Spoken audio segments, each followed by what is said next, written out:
emergency for the first time in about... This is Jim, and Receiving this message. We are Ken Jennings and John Roderick. We speak to you from our present, which we can only assume is your distant past, the turbulent time that was the early 21st century.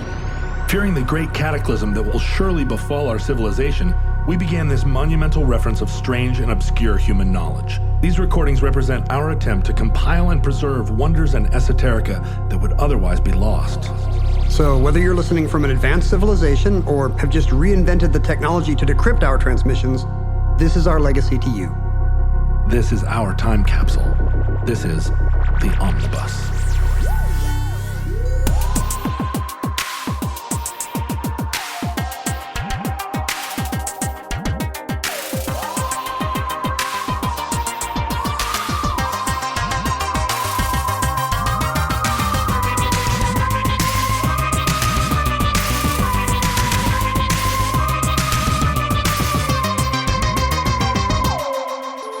You have accessed entry 189.2P0312, certificate number 54094, the Carrington event.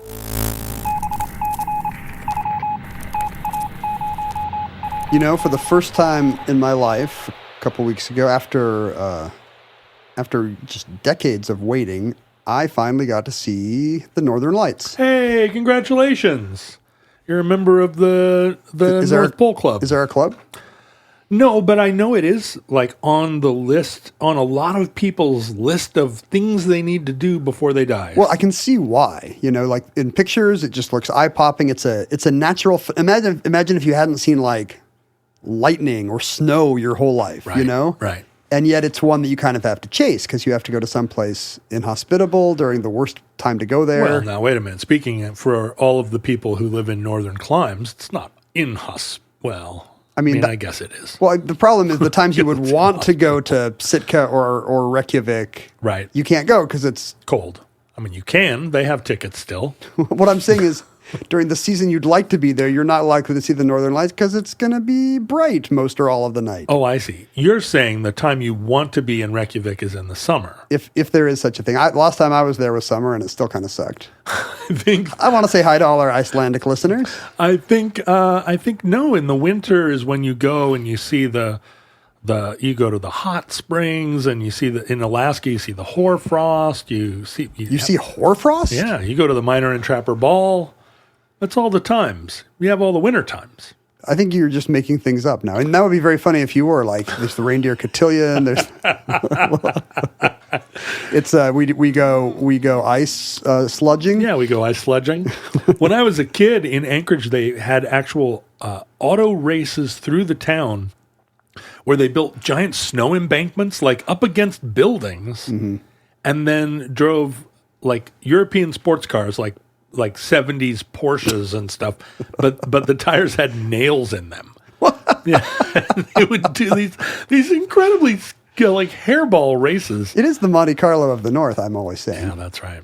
But sled dogging, that's all happening up there. In the winter? That's right. Okay. That's when it works best. I guess otherwise you'd have to have it'd be wheels. It'd be like marsh sledding. Yeah, marsh sledding. No, it's a winter event. It's just, we're in a high point of solar activity right now. So there have been, in the last few years, there have been multiple, like, hey, Seattle, you might be able to see the aurora tonight. Yeah. And I've been out of town or it was cloudy. Yeah. Do you know people who, I know people who have been, driving to Cle Elum hoping to get out from under the clouds. We did. We drove over to, not out from under the clouds, but we drove over to Covington or whatever, and it was a bust. Just to get away from the city light. Yeah, but then the prison in Monroe has quadrupled the amount of arc lights it's pointing at itself, and it looked like a UFO landing right over the horizon. Every time somebody escapes and kills a gas station attendant, they buy another searchlight. That's right. So, but that was the night after one of the big Northern Lights events, and there were none. So we just sat out there, and it was just my daughter and me, and we parked in a cornfield and sat there staring at the night sky until we were both like, Oh, well. But you'd seen it before. Oh, well, yeah. 100 times. But does that mean you're just bored of it? It's like, to you, it's like seeing the moon or something? I wanted to show it to her because she hasn't seen it. But you're not like... Because she didn't grow up in Alaska. Because to me, it's like the most tantalizing thing, space weather, that you can see, and it looks like the best screensaver. I mean, you can imagine. I've seen it a lot, but also seen it, with the backdrop of Mount McKinley, and in those... We say Denali now. Oh, that's right. Well, the park is Denali. Did we change the name of the mountain too? Finally, somebody in Ohio died, and they finally changed the name of the mountain. Whoever was always filibustering that died. I'm not up on all of it, but I know that Barrow's not called Barrow anymore. Wait, is that true? Yeah, Barrow's got an indigenous name? It does. Yeah, it's called Utqiagvik now. Wow, which is Inupiaq. I mean, that's great if you're Inupiaq, but I mean, if you're the city of Utqiagvik trying to hope people will remember your name, it's, for white people, it's going to be a little tough. Yeah, I think that they aren't worried about people remembering their name. I think that it's definitely part of the fun. Like if you have to go there for some oil reason, you're still going to have to go there? Well, and I wonder whether if the people who don't want to learn it are just going to call it Barrow. It's just going to be one of those things, like saying Reagan or National for the airport. Some of me, like, I guess, knowing that McKinley is no longer McKinley, but also just being so old that it's like, oh, the park is Denali. You do have to remember that when old people say something old timey and dumb, I now realize this as a new old. Yeah. We are actually not trying to be fuddy-duddies. Yeah, that's right. We're just saying the thing that we said. We were downtown the other night, me and two other rock musicians, all of us still very young. The other two guys still dye their hair. And we're like, oh, yeah, we should go to that cafe. What's the one up by the it's over next to the and I thought it was me. And then the other two are like, well, no, it's right across from the and then somebody else was like, I don't think that one's there anymore. Well, what about the one? No, I don't think that's there. And all three of us, just regular people, Ken. We're just regular young rock dudes. Just ordinary men. We could not get the names of any of these places that we'd all been to 100 times. Or even a place on the same block to use as a reference point. What was the name of the cafe across from Machiavelli on Pine and Bellevue or Belmont? It's a good Jeopardy clue. Yeah, I know, exactly. So anyway, we couldn't, but yeah, so when I say it, I'm not trying to be curmudgeonly. I just, honestly, my mind is... You're not like Mount McKinley, like somebody like you woke mountain renamers. What is the example of people? There is some example of people who will drop the old name on purpose, but I can't remember what's the... Oh, it's like the Redskins, right? Or the... I'm not saying Cleveland Guardians. Screw you guys. But no, I think that my sense of Utqiagvik is that the high school is still called Barrow High. So it's just, I mean, of course there are going to be people up there who are Inupiaq who also... Yeah, for them it's going to be easier to say that than Barrow, no? Well, I think that there are probably old curmudgeons up there who are like, no, it's Barrow. Come on, it's been Barrow my whole life. Well, anyway, my take on the Aurora is it was pretty good. And when it's good, it is very, very good. And when it is bad, it is horrid. But when it's great, I mean, it's one of the greatest things you'll ever see. People today, I think, we just happened to be in the San Juans, and I had kind of strolled. They had said there was a chance between, like when the moon goes down, it'll be really, best odds like 11 to 1 or 11 to 2. Right. And I walked out at, I don't know, 10 o'clock and there was nothing doing. And then like 10 minutes later, I walk out again, kind of brushing my teeth in the cold. And like, there's things in the sky I cannot explain, like I'm seeing a UFO encounter. I mean, one of the things about seeing a true moment is you really get the sense that's 500 miles high. Like it is doing its thing, but it's not like the sky. It's higher than any part of the sky you've seen anything in. Yeah, right. It's not clouds. It's not like a thunderhead it's not anything, and it goes so it's unfathomably and it was very big. It was yeah. going pretty much from the horizon to the zenith. So it was so you huge. saw a great one. And I'm like, with my mouth full of toothpaste suds, I'm like, Randy. Did you get reds and purples? So, and like, stuff? the age of the cell phone has trained everyone to think that you missed a great aurora. Yeah. And in fact, just cell phones have night mode and are really good at long exposures and color correcting. So they can that- make nothing look like a real thing. yeah, like you looked in the sky and you saw kind of a vague shifting, and then the cell phones are, three color, rainbow sherbet kind of a sky. Right. In this case, it was good enough that you could definitely see, waves and spires of green, towers of green kind of moving over you. And then you could see that there were areas where the green was a little warmer, that it was a purplish pink, but it wasn't like, and it was kind of with averted vision, or in comparison to the other color, you had a sense that it was multicolored. Yeah. The greens were more vivid. It's, I did not understand this at the time, but I mean, I knew in a vague sense that the solar wind was sending us charged particles, electrons or protons. The Earth's magnetic field would kind of suck those up, and that's strongest at the poles, which is why you get auroras in the north and the south, and less in the equatorial regions. But one thing I did not understand is the different colors come from them interacting with different components of the atmosphere. Oh. So when it hits oxygen, when it hits O2, that's the wavelength that results. You hit a gas with energy in the lab at the right the right wavelength, you can make it glow. So it's the same deal here. Oxygen looks green. There's also N2, nitrogen gas, in the atmosphere, and that's what the pinks and the blues and the purples are. The really deep reds are also oxygen, but it's from much higher up. Oh. So up there, the oxygen is so diffused that it's reacting at a different wavelength when the charge hits it.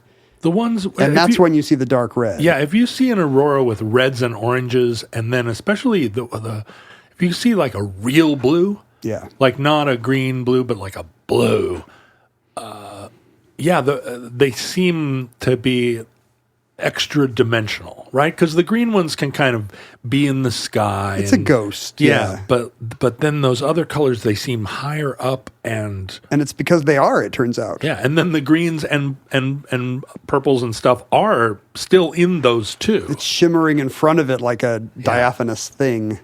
Yeah, it really has made me consider becoming an aurora chaser, even though that means risking a lot of bummer trips to sit in socked in northern Iceland.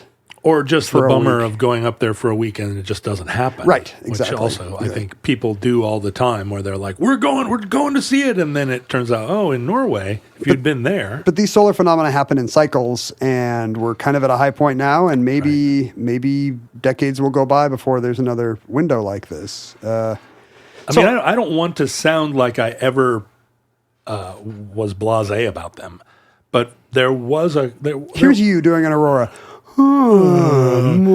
This again. There were a couple of years in the 80s where they were really flaming in Alaska. And I remember one time I called my mom and sister out from the house, and we were just standing in the street in front of our house, street lights on, and the sky was just electrified. But it was also 20 below zero. Yeah. And we were standing out there, and, because you're not moving, right, there's just no amount of extra coat you can put on, and everybody's getting chilled to the bone. And eventually both my mom and sister are like, okay, they Griswolded it, and we're like, okay, good night. And I'm out there all by myself shivering in the street like, no, it's the greatest. Well, even in Puget Sound in October, where I'm sure it was probably 48 degrees that night. Right. We're out on the deck, and I'm like kind of lying on my back, looking upward, and I'm like, I don't think this is worth it. Why can't this happen at the beach? But I'm definitely at a point in my life where I am going to be easily moved by flowery and poetic descriptions of aurorae, and that's what I spent this morning reading. A 2005 NASA paper collecting eyewitness reports from Late August and early September of 1859. Oh, back when people wrote poetry just in their normal letters. Just in the New York Times, a big solar storm meant front page news all the way across America, curtains of light in the sky, says the Columbia plane registrar, there's just hundreds of these. And some NASA researchers collected them in 2005, and a lot of it came from the collection, the mid-19th century collection of one Joseph Henry.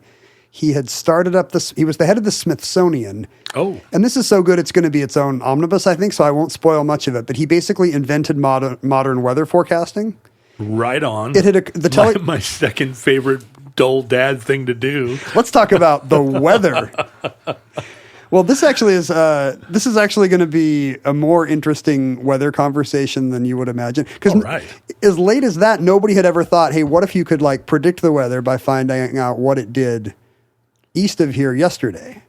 Oh. This was a new idea. Oh, because the telegraph allowed you to know that. For the first time, you didn't have to wait for a letter from your cousin saying, it was quite a rainy summer in Boston.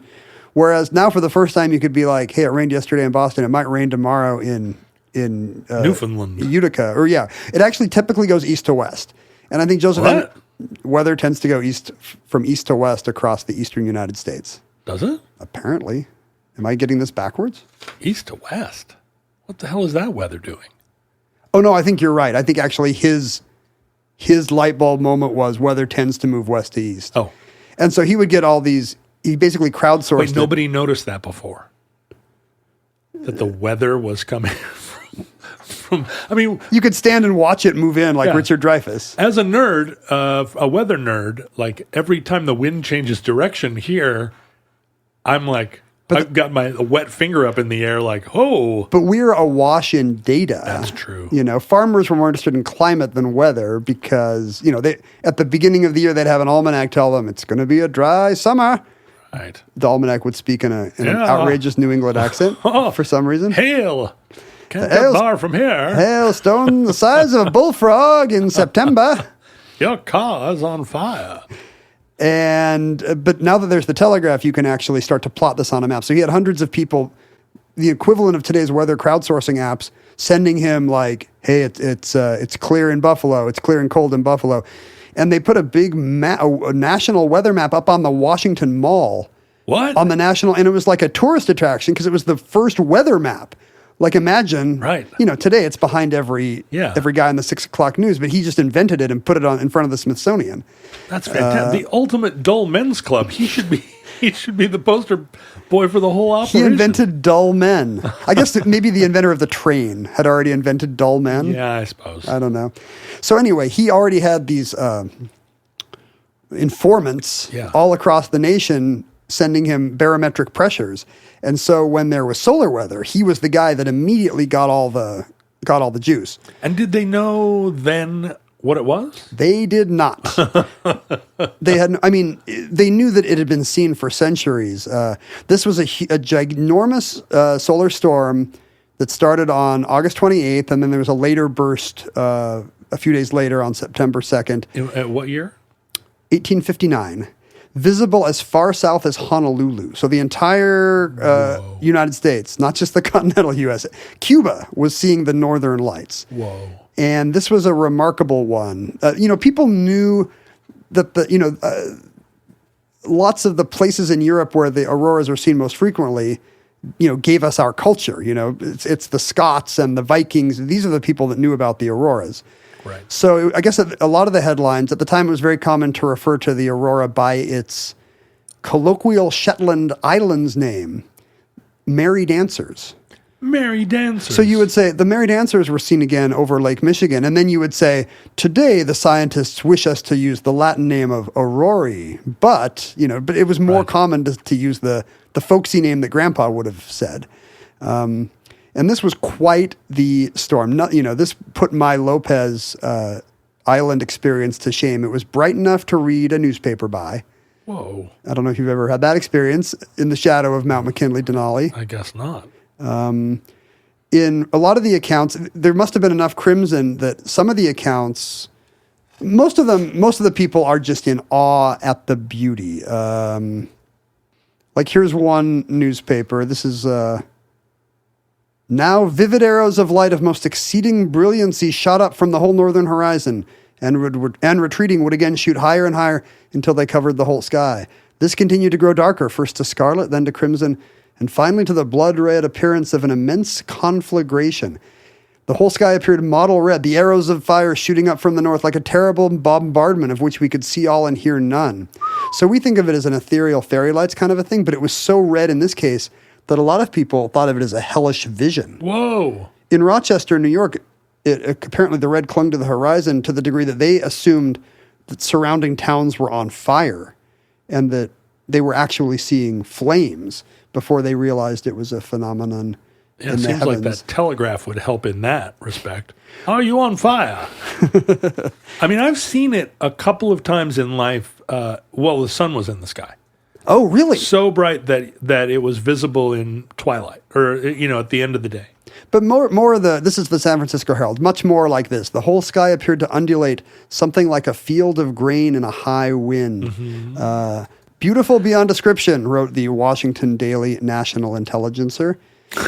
And a friend nearby us, while looking to the zenith with the whole heavens and earth lighted up at a greater brilliancy than is afforded by the full moon, said that it was like resting beneath the wings of the Almighty. So some people are using religious, angelic language to describe it.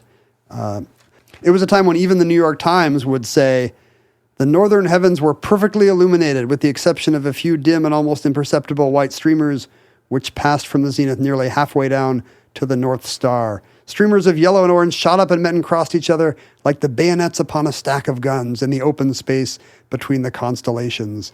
These reporters are just getting carried away by what they're seeing. Right.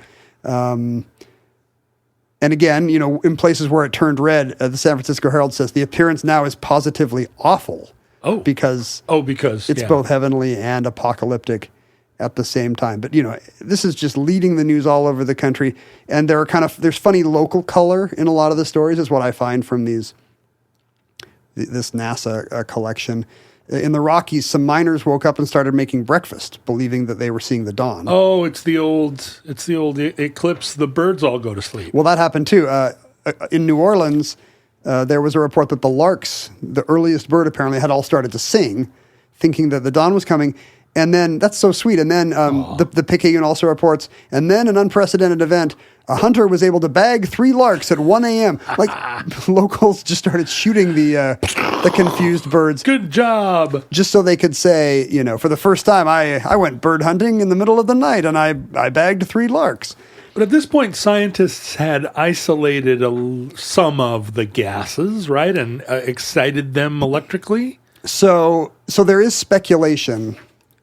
Oh, this is another funny postscript in New Orleans. It is an indisputable fact that old topers, wholesale consumers of the alcoholic fluid, topers. You know who I'm talking about. Sure, the alcoholic fluid, as we say. Whose capacious stomachs could retain an enormous quantity of the creature without their heads or legs being in the least affected by it. So, the drunkiest of the drunks of Bourbon Street have fallen dead drunk last night and last Sunday night before they had imbibed their regular allowance. Oh. And through no other cause than the mysterious influence upon their system of the unexplained electrical phenomenon shining overhead. Oh, it's saying that they were getting schnookered by the...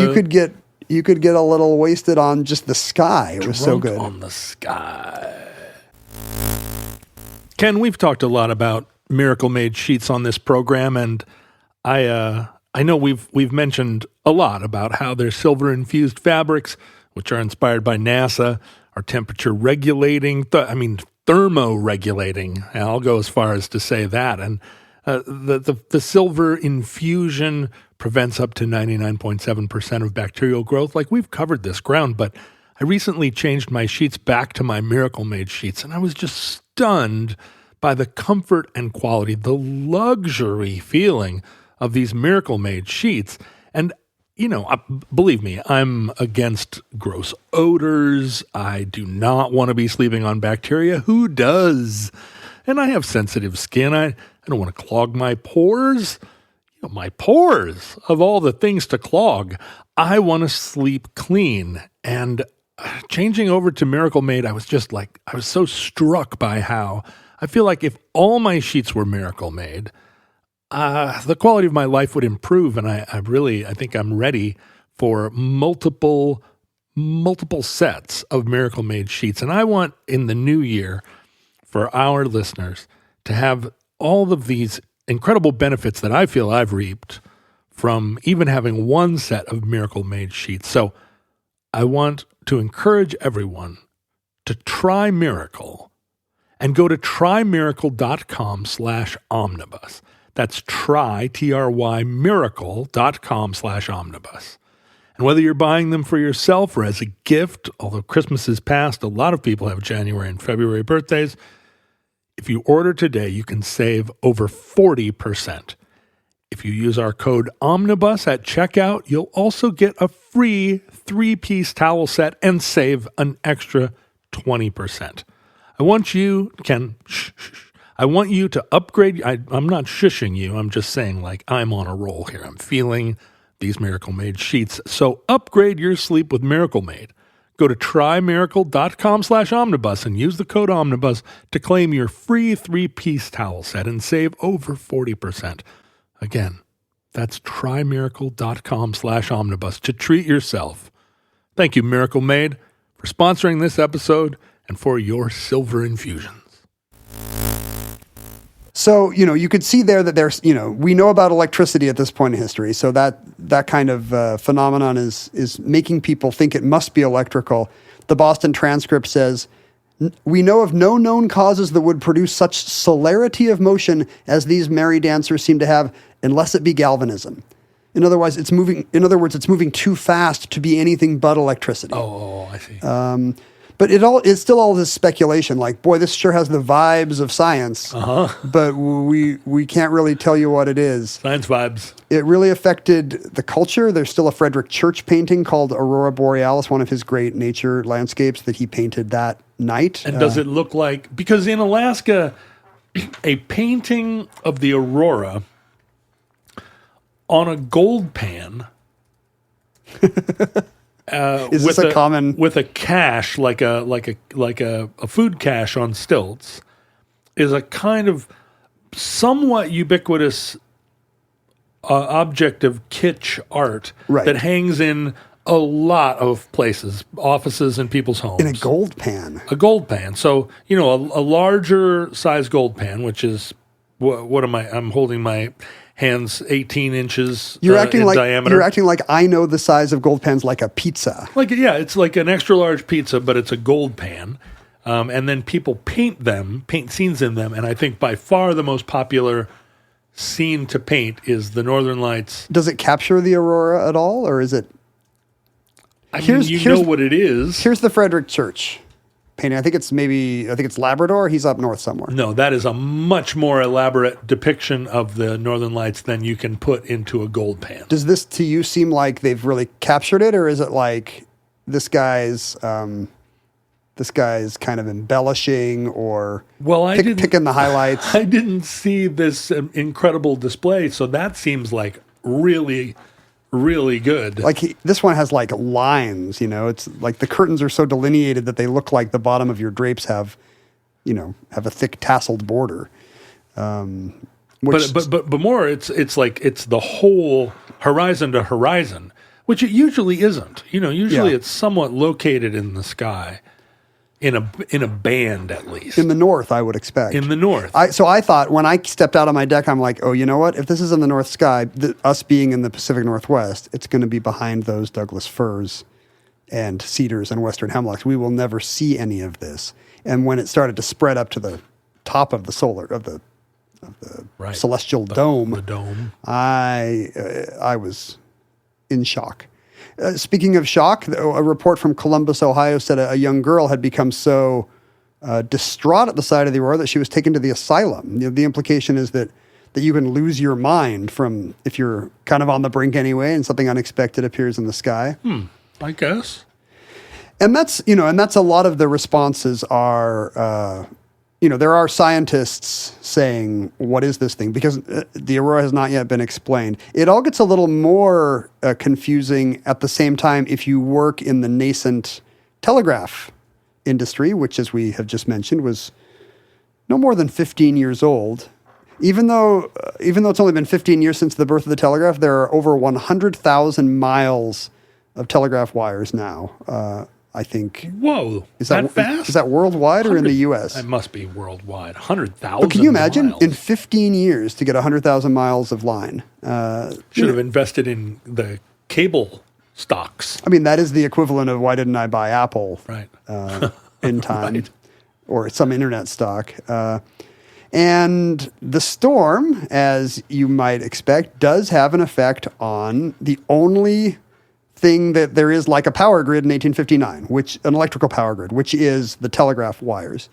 Individual telegraph machines at stations begin to spark, and communication is shut down as far south as Washington, D.C. Suddenly, as the lights in the sky intensify, communication At first, this is a very fun kind of mystical take on it. Fantastic and unreadable messages begin to arrive in Philadelphia, as if from the very gates of hell, like an oracle is speaking.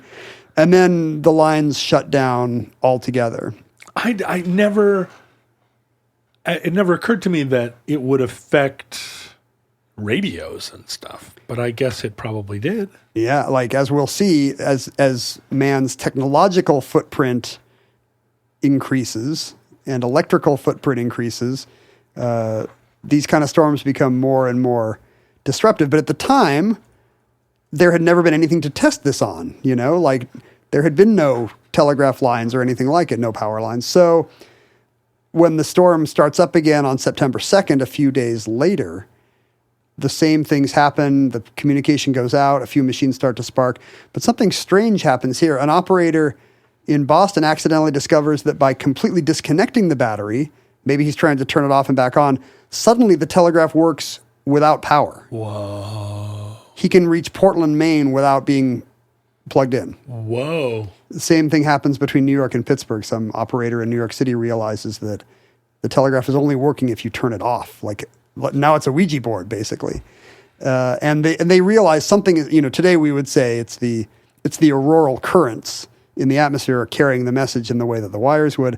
They just knew that, who knows, the Earth itself has become a lodestone of telegraphy. They have no idea what's going on.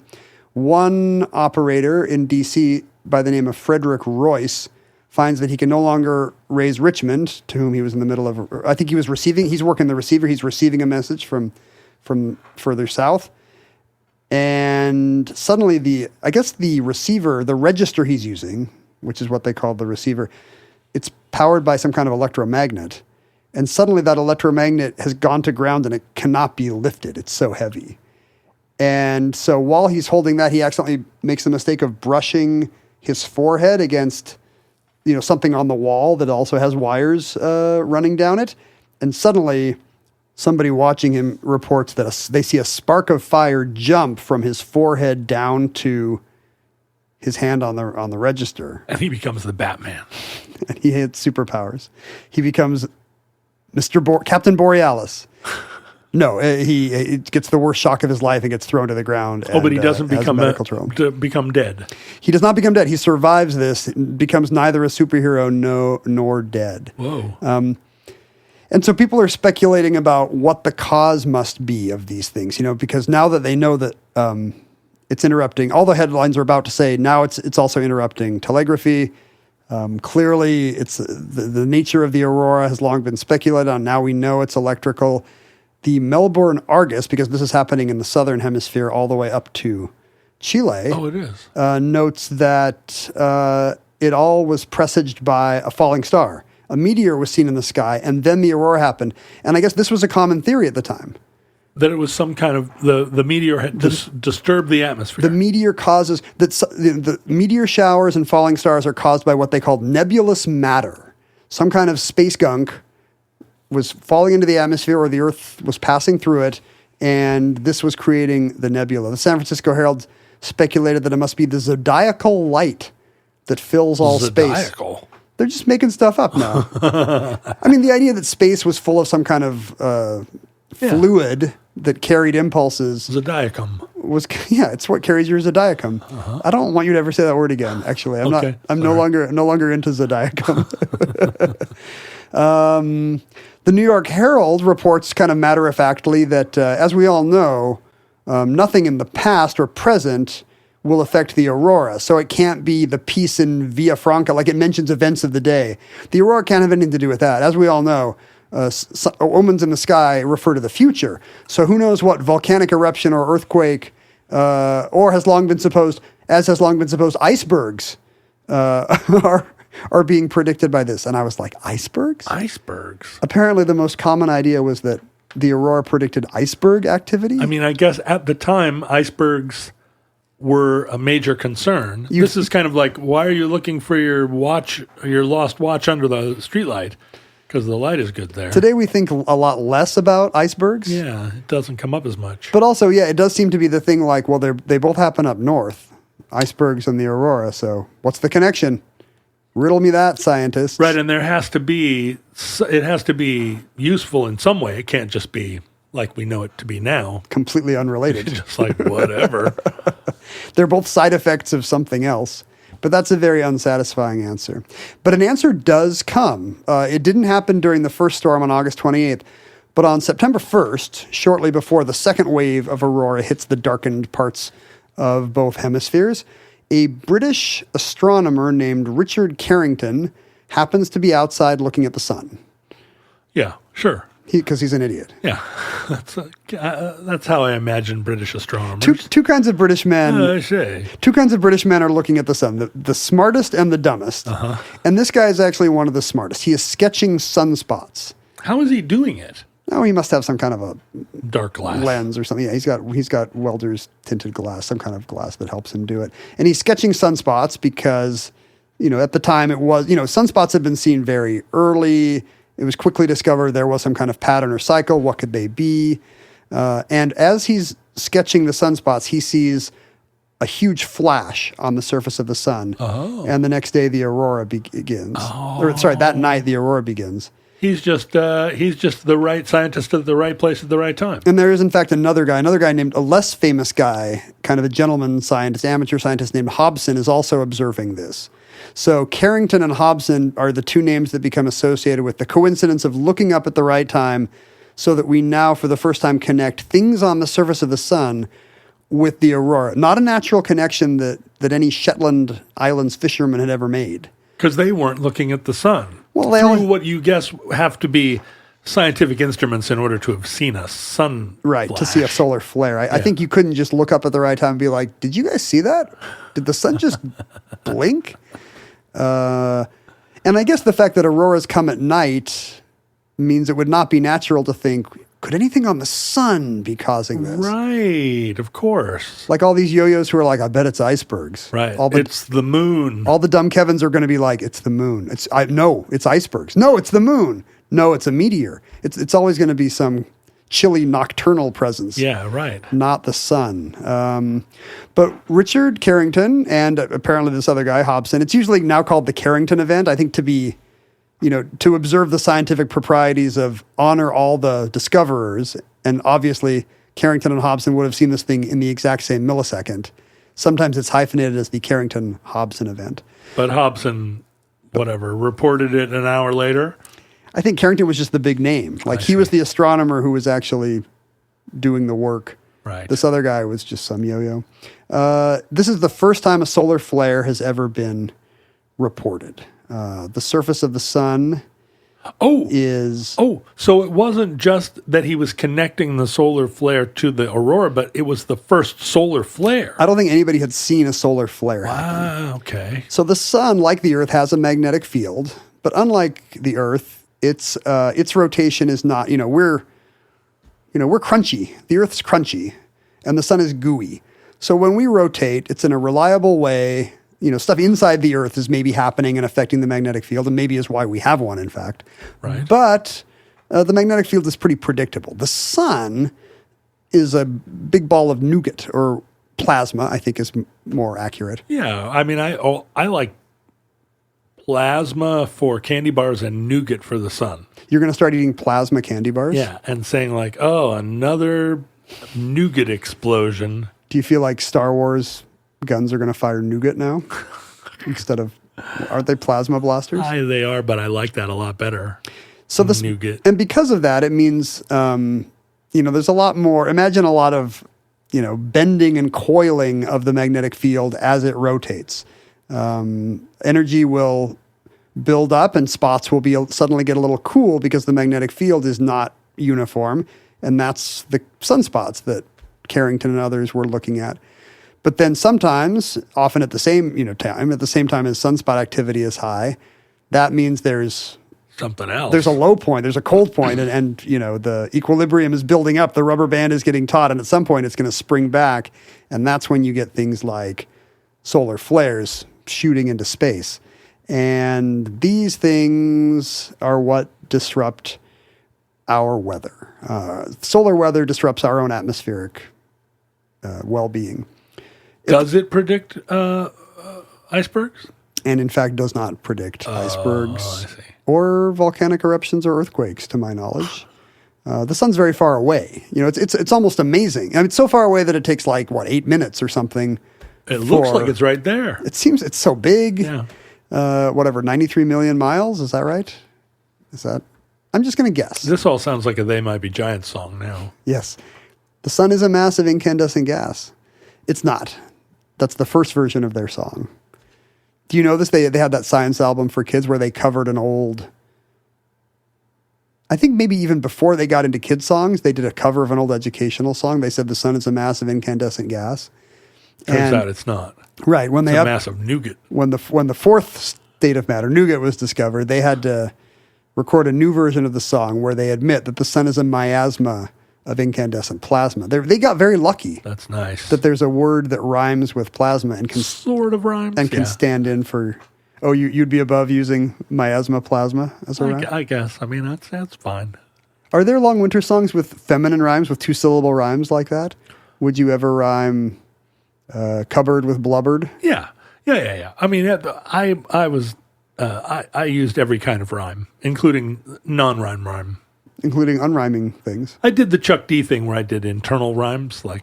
Well, approximate rhyme is much more accepted in rap, where if somebody says precinct and she think, actually that's close. That's closer than you would get. A lot closer. Yeah, like it's like, oh, the vowel is the same. That counts, which would not maybe fly on Broadway, for example.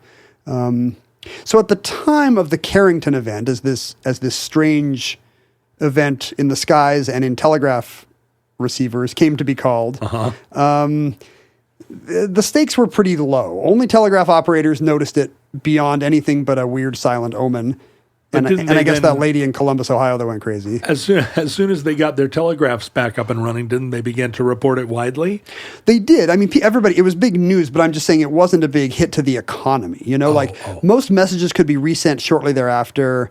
Some estimates say that it cost, $300,000 in inefficiency because we are effectively the world's power grid got knocked out. $300,000 twice in a week. 1850s dollars. I kind of wonder. Yeah, I kind of wonder which they mean.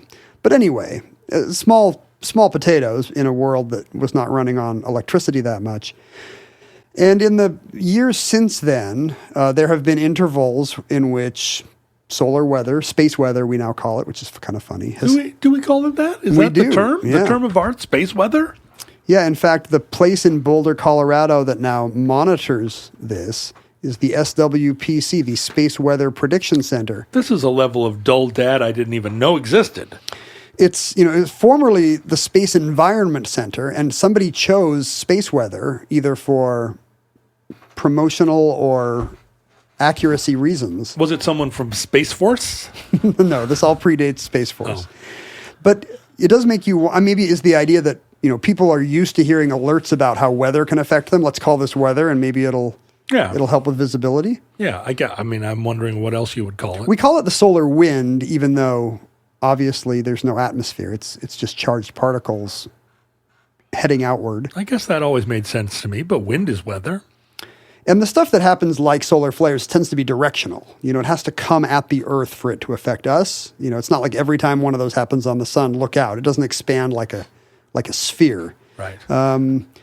But in the years since then, every time one of these intervals of solar weather happened, it's gotten worse each time, not because the sun got worse, but because more technology stuff. advanced. The next time it happened, railroad switching stations were now electrical. And so for the first time, there were transit consequences. Did any trains hit each other? No, but there were fires at train stations, I guess, because of more electrical equipment available. News wires, news could now go out over. There was now a news wire, so communications could be disrupted beyond telegraphy. Then the teletype machine is invented, and so when these happen, now it's disrupting teletype. Next time it happens, it's disrupting the transatlantic cables. Next time it's the radio. Yeah, next time it's the news wire. So yeah, it's starting to creep into more and more aspects of modern life, to the degree that when a solar storm hits in May 1967, it knocks out the radar of the NATO's polar early warning system. And the Russians attacked in the darkness, and that's why we all speak Russian now. It could have happened. It was one of these. We discussed this in the mutually assured destruction entry. Was that a good idea or not? It worked, but on the other hand, there were plenty of times when the jets scrambled. And this was one of them. Like nuclear-equipped jets were about to be scrambled because what's happening? What knocked out our system? Is it the Ruskies? You're basically everybody is Slim Pickens or Sterling Hayden in Dr. Strangelove. And then some young guy runs in holding a sheaf of papers going, "Stop, stop! It's the sun! It's the sun!" Probably. Some other government agency probably did have to tell them, No, this is happening everywhere. It's the sun. Here, let me explain to you what a solar flare is. But because the Russian radars were all made of wood. Yeah, they were unaffected. The Russians brought pencil to space. 5 years later, it actually becomes a little less theoretical. As you may recall, the U.S. had been planting mines outside of North Vietnamese harbors in the early 70s. Possibly in violation of international law. I'm not going to get into that. I'm not going to get into that. What are you going to, both sides mining the North Korean harbors? Ken? So, and at this point, for whatever reason, the electronics of these mines are susceptible to the atmospheric disturbances of solar weather. Seems like an oversight. 4,000 of them go off at once. You're kidding. No, and this is the kind of thing that could intensify or start a shooting war. Oh my God. And can you imagine the North Koreans Vietnamese? Oh, it was North Vietnam. Oh, right, of course. Can you imagine them looking at that and going, what was the strategy here? Yeah, what, was that supposed to intimidate us, or is this shock and awe? Just killing the fish? I don't get it. Yeah, there's those mines are not going to get a second use. So these kind of severe space weather events tend to come and go. And in 2008, they had really not been studied. It was a curiosity. Every time they happened, it was like, oh yeah, this is like that Carrington event where the telegraph operator got shocked. Lol, it's a modern version of that. This time it's affecting cables. But nobody had ever really seriously considered... Why? Well, we knew the why, but nobody ever considered what happens next time. Oh. Because all these ones that are causing news-making events appear to be roughly an order of magnitude smaller than the Carrington event had been in 1859. There had just not been a Carrington event in the power grid era. Right. But in 2008, that all changed. The National Academy of Sciences released a bulletin called Severe Space Weather Events, just kind of predicting what would happen if there were a Carrington event, not just in the power grid age, in the electrical age, but in the space age. Right. It turns out it's not good. If there were astronauts in the space station, what would happen to them? Not just that. They would all get superpowers. Right. But good. What about the 8,000 satellites we have orbiting the Earth? What about them? They're all... I don't care about them. Oh, you do? Oh, do I? They all have GPS. Right. Every other system in the world relies on GPS. Yeah, but not me. I know where I'm going. You may, without knowing it, because everything in all these GPS satellites also have atomic clocks. That's what helps them say where they are, because they're slightly, further away from another point. Without atomic clocks, GPS don't work. Basically, all of our timekeeping and place knowing that our world does is now a free service provided by GPS satellites. And because it's a free service, nobody has ever worked out a backup. Well, I celebrate not knowing what time it is or where I am. This is going to be a dream come true for you, then. It's going to be another Christmas. The FAA is the lone exception. Like knowing that commercial air travel would be fatal without GPS, they actually have backups in place. Here's how planes would fly if the GPS system went down. But nobody else has one. Everybody else is just assuming the GPS will always work. And that's not just like, well, now the GPS in my car or my phone won't work. Like it's kind of the, it's split second, centimeter accuracy kind of stuff like oil drilling and bridge building and crop care. And, there's all these different technological aspects of life that would go down. Oh, and also the other thing about satellites is it's not just that they get fried by the blast, which, is a threat to communications and national security, which in our day does not just mean what if the missiles launch? It also means like, is there continuity of government? Does a coup happen the next time this stuff goes down? But there's also actually physically more drag on satellites when they have to, when the atmosphere thickens, when these charged particles thicken the atmosphere. Really? They have to exercise more power to stay aloft. So it is kind of like weather. You would think that because satellites are in a low Earth orbit, so there is some atmosphere? That's correct. The stuff that's higher does not get affected. And so the GPS is okay. But everything lower, no, wait, what's higher up? Whatever's higher is fine. The stuff that's lower suddenly has to exert more power to stay in. This is what happened to Skylab. And you're going to lose satellites. They're going to not be where you thought they were. Another satellite will be there, so you won't know what it is. The system will be misaligned for quite a while. And a Carrington event alone, like something just that scale, would be enough to make this happen? A Carrington event would do all this. And the problem is a Carrington event, what did I call it? The SWPC, the Space Weather Prediction Center in Boulder would tell us, is not the worst case scenario. Oh. That's just the one we remember. Oh. There has never been in the industrial era a coronal mass ejection from the sun in the direction of Earth. But we see them happen. Yeah, we know they happen. And it's estimated that every few centuries, one of these is going to happen in our direction. And that is the bad one. That's the one where the power grid goes down because every transformer gets fried. Right. So it's not just that like some central point needs to get replaced. It's like every transformer in every county in the developed world now needs to be replaced, and nobody is going to have enough of them to replace them all. So there's supply chain issues. So it's not just like, well, this is going to take trillions of dollars. It's not just this is going to take a week to set up, and it's not just this is going to be expensive to fix. It's also like it might take us a decade to recover because we won't have the parts. Wow. And this is not like a kind of a funny what if. This is like, and we know this happens every so often. It's not if it will happen. It's like when. Some scientists think there's a 12% chance in the next decade of a Carrington event scale interruption. And how ready we are for recovery. Like, are we stockpiling a spare transformer for every power plant on Earth? And we're not. Wow. So this is, the Carrington event is kind of a fun, quaint, cozy thing to remember. Our first encounter with solar weather as a species. Right.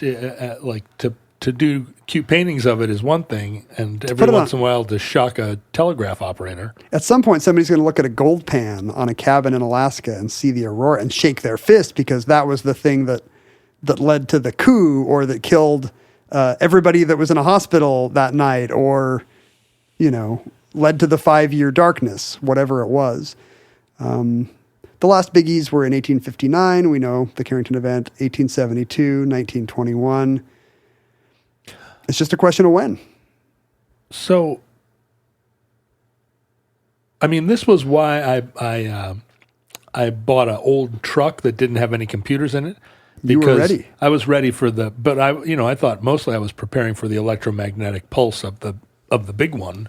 You thought it was going to be And then I think the Serbians or something. I must have read something about solar flares because I was like, well, I'll survive that too.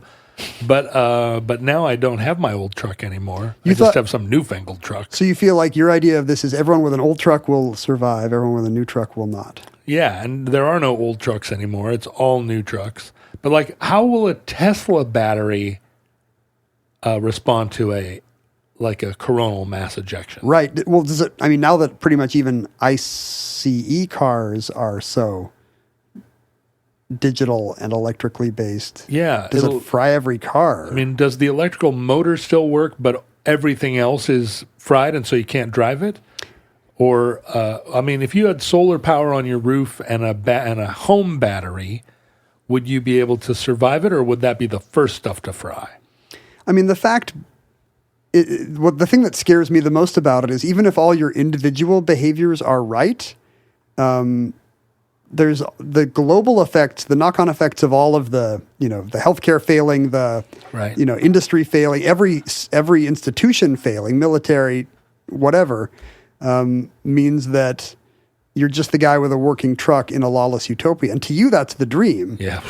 But that's, I just want to go to the mall. Well, I know. I mean, my daughter said the other day in response to something I said about, like, we have to be ready. She was like, I don't want to be the only person. Like, that's your dream. Like, well, what do you mean? I mean, you don't want to be one of the... And she was like, yeah, if everybody dies, I want to die too. I kind of want to see numbers on that. I bet there are many U.S. states where many more people would rather be one of the first hit than live in the lawless utopia. Yeah, right. It maybe just depends on how delusional you are about how livable the lawless utopia is. I don't know. So if a coronal mass ejection happened right now, how long would it take before it hit the Earth? We got 8 minutes, I think. 8 minutes. And if we'd see it at the same time, Yeah. visible light and charged particles travel at the same speed, famously. Right. So we'd go, we'd have no warning. It'd be even worse than the day after. But that's why there is this room of people in Boulder that are just watching sunspots and stuff, because we may get some warning. I mean, it doesn't help you ramp up transformer production. Right. But wait, if you shut it down, if you shut the grid down, and then That's a good question. the solar wind hits us, can you then power it back up? Does it only fry if it's on? That's a great question. I don't want to speculate. Yeah. That does seem like a valuable, but like, would anybody do it? Is there the political will to be like, there's now an 8% chance of one of these in the next week. We're going to shut down global power. Shut it down. It doesn't. I mean, the thing is, my truck sits in the driveway like 9 days out of 10, so I have a good chance. Even my crappy modern truck might be, just because it's sitting there idle. the fact that from Obama on, like U.S. Wait a minute, are you administration. going to blame this on Obama? Yeah, Oh, obviously. okay. Like, All right, You good. think he was born in Kenya? He's born in the sun. No, because every presidential administration since the Obama era has taken this seriously. Policy is getting determined by space weather now. The Army has restarted orienteering courses. Good. What if all you had was a compass and a map on a neckerchief? Well, that's all I give my kid when I drop her off out in the wilderness. The Navy has started sextant training again for the first time. Like cool. if you were in a PT boat, if you're in a cruiser and you didn't have GPS, what would you do? How long do you think it would take the two of us to relearn how to use a slide rule? I feel like that's an afternoon project for me. Yeah. I mean, nobody's going to be, who wants logarithms in the first week after the thing crashes? But later, when somebody's like, I want to get my windmill set up again on my farm, I'd be the guy who's like, oh, let me go get my slide rule. I know how to do this. Yeah, it might take me a little bit longer because I never really learned trigonometry in the first place. There's not that much trigonometry, right? I never really learned that much Logarithms? geometry. You don't know much about your science books or the French you took? I don't. I know a little bit about the French I took. And that concludes the Carrington event, entry 189.2P0312, certificate number 54094 in the omnibus. FutureLink social media died its most inglorious death even before the massive coronal ejection put nougat all over your pocket phone. By the way, it seems like current can be induced in a transformer even when it's off. Even when it's off. So it can still overheat and burn out. One of Wah, wah. the great things about losing everything, about all of the GPS satellites plummeting to the earth and our whole supply chain being fried forever, is that you'll never have to go post another picture of your elf on a shelf on your Instagram page. It'll all be over and done with, and all of that stuff will be gone unless you've been saving it like we have on platinum discs. It's true. Don't your pictures are gone unless you printed them out in little Shutterfly books and gave them to your parents or grandkids or whatever. Which you should be doing, although it's too late to do it for this most recently past Christmas, 1 week ago. Let's see. Oh, Happy New Year, right? It's the New Year. It's true. Hey, Happy New Year. You missed Hanukkah as well, and Kwanzaa. What's the next gift-giving holiday? Mother's Day. No, I think Valentine's Day. Correct. Yeah. I was just testing you. Oh, right on. I mean, we give President's Day presents here. Is that right? Yeah. What, like a log cabin syrup or a Kennedy dollar? Wooden $50? teeth we give. I could use a wooden tooth. Here's a stovepipe hat again. But you can find us until the big catastrophe. You can find us at Omnibus Project, at Ken Jennings, at John Roderick. You can email us at theomnibusproject@gmail.com. That's going to be hard to do after the big firestorm. But you can mail us actual things, and hopefully the Postal Service will still be, although they're driving electric trucks now. They do say neither heat nor snow nor hail, but they don't say coronal mass ejection. Right? The implication is weather. So space weather. Space weather is a that. kind of weather. But you can mail us things to P.O. Box 55744, Shoreline, Washington, 98155, or 44, or 33, or 66. Don't say 44, that's the bad one. Don't send it to 98144. And 66 is not great either. And it sounds like you're opening some mail over there. What do you got? What do you got in the mailbag? You get annoyed when I open mail during the show, but I should have done this was my show, so it would have been a real power move to just like It would have been. opening mail the whole time. If you open mail during your own show, I'm fine with that. Yeah, like nobody cares about your shows. No, I think it would be a superpower. Let's see. This is from the card is a tartan. It's like a plaid. It's going to be about our tartan show. Jennifer came to a book signing of mine last year in L.A. Oh, she was the one who did the Baby Yoda, the crocheted the Baby Yoda, and the Lego minifigure head with the toilet paper. Super cool. Do you have? I still have both. Were there two of these, or did I take all her crochet work? I have a Lego one. We never got a Baby Yoda one. I have a Baby Yoda. Woo!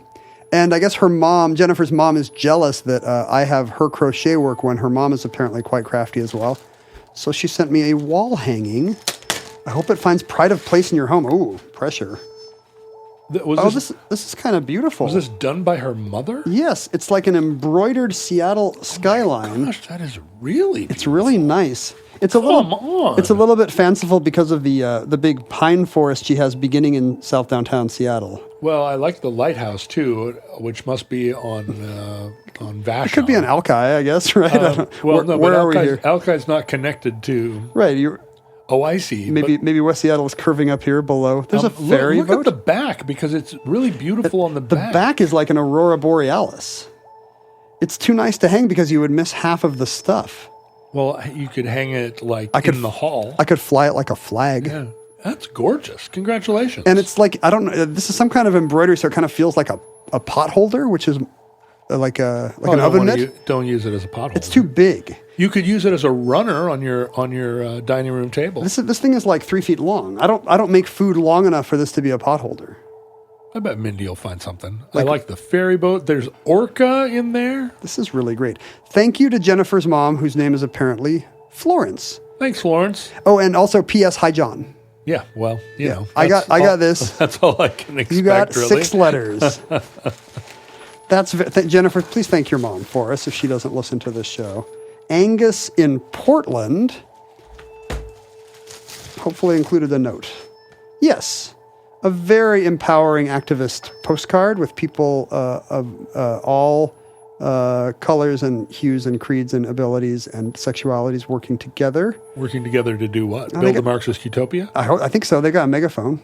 That's the main. Yep, that's the main thing you need. That's what you do. Angus is a fan of the Omnibus. He's been listening to old episodes, and we did one about election ties, like tied elections 4 years ago. Yep.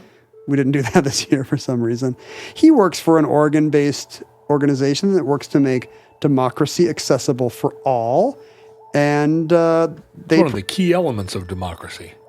It's kind of in the name. Yeah. But to make it accessible, to make it understandable to kids, I guess his organization produced these kids' books called A Kid's Book About Voting,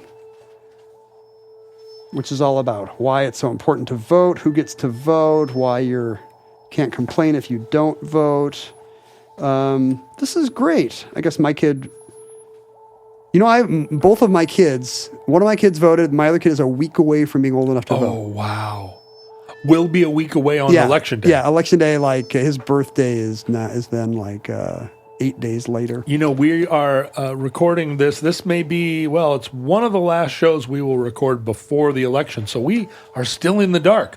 You listening to this show already know at least who was nominally elected president, although hard to say who will be inaugurated. A lot of you had a lot of crypto in those betting markets on Trump. Some of you have done very well. Some of you didn't. We don't know.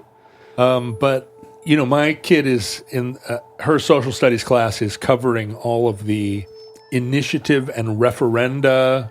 That's good. In Washington State. Staying away from the presidential race. Yeah. That's pretty smart. So she comes home all the time and she's like, oh my God, these terrible initiatives. And I'm like, you don't know the half of it. I love talking about Washington State initiatives. And it's just one more thing she hates about me. At least this year, there's no vanity Tim Eyman ones. Like this year, they're actually kind of substantive. Yeah, although they're awful, but there's the roll back the carbon offsets one. Yes, that's like a billionaire. They're all oil and gas funded. Yeah, but at least for some reason I prefer that to just like a guy who's like, we're paying too much taxes. Yeah, just rich Bellevue car dealership owners and dentists complaining about car tabs. Well, at least we're not California, as I say every morning when I wake up. It's that's my daily affirmation. And futurelings, believe you me, it's a new year, 2025, and as a resolution, I can't think of a better one you could make than to resolve to support your favorite podcast, the Omnibus Podcast. And if we are your second favorite podcast, after some other, I don't know what, NPR one, or maybe sports. You like sports a lot. Mark Maron. No, nobody's going to prefer Mark Maron to us. Joe Rogan. Maybe one of those where they talk about a murder. Maybe you like those. Yeah. We're your favorite podcast where nobody dies. But even the guy that got shocked by his telegraph receiver, he lived. He's fine. Yeah, in your version of the story, we lose all of our transformers, but we all survive. It's like a neutron bomb, except the opposite of a neutron bomb. It destroys all the cities, but leaves all the people alive. What a terrible bomb! But I would suggest to you, as part of your 2025 resolutions, to go to patreon.com/Omnibus Project and pledge just a little money, just a little pittance, just a little walking around money. But you're essentially one latte a week. Couch cushion money. To the Omnibus Project. It helps keep the show on the air, and there's lots and lots and lots of benefits to accrue from your donation. Listeners, from our vantage point in your distant past, we have no idea how long it was until the next coronal mass ejection event. Is that the sound it would make? No. In space, no one can hear you scream, and no one hears a coronal mass event. Every transformer hears it at once. Bzz. We hope and pray that the catastrophe we fear may never come. I mean, John doesn't even have the right truck for it anymore. I know. You still have the clothes for it. Clothes? Clothes. Oh, I do have the clothes. You probably have a hatchet. Yep, I do. If the worst comes soon, this recording, like all our recordings, may be our final word. But if Providence allows, we hope to be back with you soon for another entry in the Omnibus.